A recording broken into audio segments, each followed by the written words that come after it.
चिराग पासवान कहते हैं Bihar first, Bihari first, लेकिन टिकट बांटते समय बहनोई फर्स्ट। आज की तारीख में लोजपा रामविलास का एक भी विधायक नहीं है, एक भी एमएलए नहीं है। तो आपके पास एक भी विधायक नहीं है और आप मुख्यमंत्री बनने की बात करें या उसका सपना देखें, तो ये तो मुंगेरी लाल के हसीन सपना हो जाएगा ना। चिराग पासवान उसी तरह बिहार के भावी मुख्यमंत्री हैं जैसे आडवाणी जी भारत के भावी प्रधानमंत्री हैं। और ये जो बोलते हैं चिराग पासवान कि बिहार मुझे बुला रहा है, तो ये तो पुकार रहा है। अरे आप राष्ट्रीय नेता थोड़े हैं, आप तो बिहार के ही नेता है। ऐसा तो नहीं कि कश्मीर में भी लोजपा का अस्तित्व है, तमिलनाडु में भी अस्तित्व है। तो देखिए भाई चिराग पासवान जी, ये सब छोड़िए, मुख्यमंत्री सब क्या बनिएगा। मेरी बात सुनिए, आपकी जो बड़ी अम्मा है राजकुमारी देवी बहुत कष्ट में है और उन पर नाना प्रकार के अत्याचार हो रहे हैं। अभी उनका कमरा उमरा सब ताला मार के बंद कर दिया गया था और आपको इतना बड़ा बंगला मिला हुआ है नई दिल्ली में, मिनिस्टर वाला बंगला, तो आप अपनी बड़ी मम्मी को ले जाके वहाँ ना उनकी सेवा शुश्रूषा कीजिए। केंद्रीय मंत्री चिराग पासवान कह रहे हैं कि बिहार जो है पुकार रहा है, अगर पार्टी चाहे तो विधानसभा का चुनाव लड़ूंगा। इन्हीं सब मुद्दों पे बातचीत करने के लिए हमारे साथ पूर्व आईपीएस अमिताभ दास सर हैं। एक तरफ बैनर पोस्टर लगते हैं कि अगला सीएम जो है चिराग पासवान होंगे, फिर बार बार चिराग पासवान को बिहार बुला रहा है। क्या कुछ पूरा मामला है सर? अब बैनर पोस्टर लगाने से क्या होता है? बैनर लगाने से हो जाता तो मैं भी एक बैनर लगवा लेता हूँ पटना में कि अगला मुख्यमंत्री मैं ही हूँगा। ये कोई बात नहीं ना हुई, बैनर से क्या होता है। देखिए चिराग पासवान उसी तरह बिहार के भावी मुख्यमंत्री हैं जैसे आडवाणी जी भारत के भावी प्रधानमंत्री हैं, है ना। पिछले 25-30 साल से यही चर्चा हो रही है कि आडवाणी जी भावी प्रधानमंत्री हैं, भावी प्रधानमंत्री हैं, लेकिन आडवाणी जी भावी ही रह गए, कभी बने नहीं। देखिए उसमें दो चार बातें मुझे कहनी है। पहली बात कि चिराग पासवान के मुख्यमंत्री बनने की बात कितनी हास्यास्पद है। आज की तारीख में लोजपा रामविलास का एक भी विधायक नहीं है, एक भी एमएलए नहीं है। तो आपके पास एक भी विधायक नहीं है और आप मुख्यमंत्री बनने की बात करें या उसका सपना देखें, तो ये तो मुंगेरी लाल के हसीन सपना हो जाएगा ना।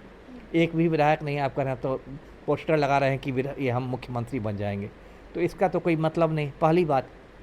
दूसरी बात ये कि कोई चिराग पासवान ने की इतनी अच्छी छवि नहीं है। चिराग पासवान कहते हैं बिहार फर्स्ट, बिहारी फर्स्ट, लेकिन टिकट बांटते समय बहनोई फर्स्ट, है ना। जब टिकट बांटना हुआ तो ज़मीनी कार्यकर्ताओं की उपेक्षा हुई और जमुई से अरुण भारती को टिकट दे दिया गया ना। तो क्या बिहार में बस आपका बहनोई ही है कि बाकी बिहारी भी हैं, है ना। फिर देखिए चिराग पासवान जिस तरह से टिकट बांटते हैं उसको भी लेकर हमेशा विवाद होता है। अभी लोकसभा चुनाव में देखिए जिस तरह से खगड़िया में राजेश वर्मा को टिकट दिया गया या समस्तीपुर से शांभवी चौधरी को टिकट दिया गया, उस पर बहुत सवाल उठे। बहुत लोगों ने उन पर चिराग पासवान पर टिकट बेचने के इल्ज़ाम लगाए। उनकी पार्टी के कुछ बड़े नेताओं ने पटना में संवाददाता सम्मेलन किया और पार्टी छोड़ दी, ये आरोप लगाते हुए कि चिराग पासवान टिकट बेच रहे हैं। तो ये सब कंट्रोवर्सी है। एक और इनके साथ कमी है चिराग पासवान की कि इनको अपराधियों से बहुत ज़्यादा प्रेम है। अभी चिराग पासवान 1-2 महीने पहले सिवान गए और उन्होंने खान बंधुओं को शामिल कर लिया लोजपा में। खान बंधु 2 भाई हैं, अयूब खान और रईस खान, सिवान के खूंखार अपराधी हैं।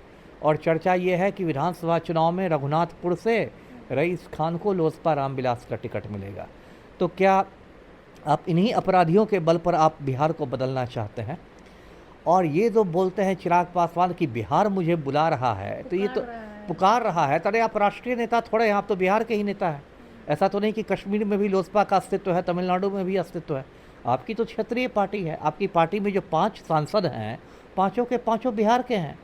तो ये तो कहना तो एक मजाक हो गया कि बिहार मुझे बुला रहा। बिहार के बाहर के नेता कभी हुए ही नहीं थे, है ना। तो देखिए भाई चिराग पासवान जी, ये सब छोड़िए, मुख्यमंत्री सब क्या बनिएगा। मेरी बात सुनिए, आपकी जो बड़ी अम्मा है राजकुमारी देवी बहुत कष्ट में है ना। बिहार को बाद में आप देखिएगा, पहले बड़ी मम्मी राजकुमारी देवी जो है रामविलास की पहली पत्नी, वो बेचारी खगड़िया में पड़ी हुई हैं शहरबंदी गांव में और उन पर नाना प्रकार के अत्याचार हो रहे हैं। अभी उनका कमरा उमरा सब ताला मार के बंद कर दिया गया था। बेचारी ने अलौली थाना में जाके FIR लिखवाया है और आपको इतना बड़ा बंगला मिला हुआ है नई दिल्ली में, मिनिस्टर वाला बंगला, तो आप अपनी बड़ी मम्मी को ले जाके वहाँ ना उनकी सेवा शुश्रूषा कीजिए। बिहार तो बाद में देखिएगा, पहले आप अपना पारिवारिक दायित्व उठाइए। राजकुमारी देवी को देखिए, बिहार फर्स्ट, बिहारी फर्स्ट, बाद में होगा राजकुमारी देवी फर्स्ट, पहले कीजिए। जी कह रहे हैं कि अगर पार्टी चाहे तो विधानसभा का चुनाव भी लड़ूंगा। संभव है सर? सांसद रहते हुए विधायक का चुनाव लड़ सकते हैं क्या? नहीं, कानूनी रूप से तो संभव है ही।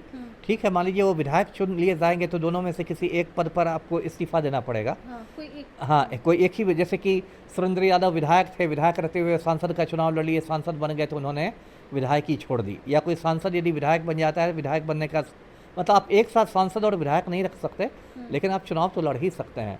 तो देखिए, ये मैं बता दूं दर्शकों को, देखिए विधायक का चुनाव नहीं लड़ने वाले हैं, ये केंद्रीय मंत्री की कुर्सी भी नहीं छोड़ने वाले, है ना। ये सब जितनी बातें हो रही हैं ना, इसको दबाव की राजनीति कहते हैं, प्रेशर पॉलिटिक्स। क्योंकि जो 243 सीटों का बंटवारा होगा एनडीए में, तो उसमें चिराग पासवान को बहुत बड़ी सीटें, ज़्यादा संख्या में सीटें चाहिए। तो एक तरह से वो भाजपा पर दबाव बना रहे हैं, जदयू पर दबाव बना रहे हैं कि हमें इतनी ज़्यादा सीटें दो। तो इसके लिए इसको पैंतरेबाजी कहते हैं। आपको करना कुछ नहीं है, आप लेकिन पैंतरा बांध रहे हैं। इसीलिए कह रहे हैं बिहार बुला रहा है, हाँ, पुकार रहा है। जैसे कि एकदम पलटू राम भी टेंशन में आ जाएंगे, है ना, मोदी जी भी टेंशन में आ जाएंगे। इनको 243 सीटों के बंटवारा में इनको बहुत सारी सीटें मिलेंगे कि अरे रे नाराज मत होइए चिराग जी, इतना रख लीजिए, इतना हाल ही रख में लीजिए। मुलाकात भी हुई है नीतीश कुमार और चिराग पासवान गई थी, उस पर भी कहा जा रहा है कि चचा का आशीर्वाद मिल गया। पोस्टर लगे कि अब बनेंगे चचा, मुख्यमंत्री। हाँ, तो पलटू राम से मुलाकात करके मुख्यमंत्री बन जाएंगे, ये कोई बात हुई? नहीं, एक तरफ उनके पार्टी के नेता लोग ऐसा बैनर लगाते हैं, एक तरफ चिराग कहते हैं कि कोई वैकेंसी नहीं है, नीतीश कुमार के नेतृत्व में चुनाव आप लड़ेंगे। दोनों की बात समझिए ना। चिराग पासवान को तो बोलेंगे क्योंकि वैकेंसी नहीं, क्योंकि चचा से आशीर्वाद भी लेना है। और पार्टी के जो नेता हैं वो तो चिराग को मक्खन लगाते हैं, है ना, जिसको बिहार में टीटीएम कहते हैं, ताबड़तोड़ तेल मालिश। तो वो अपना धर्म निभा रहे हैं। पोस्टर पर जो मांग करते हैं वो अपना भी नेताजी नाम लिख देते हैं कि कौन मांग कर रहे हैं, कि चिराग पासवान भी देखे कि भाई आपके लिए उसने कितना ज़्यादा मक्खन आपको लगा दिया।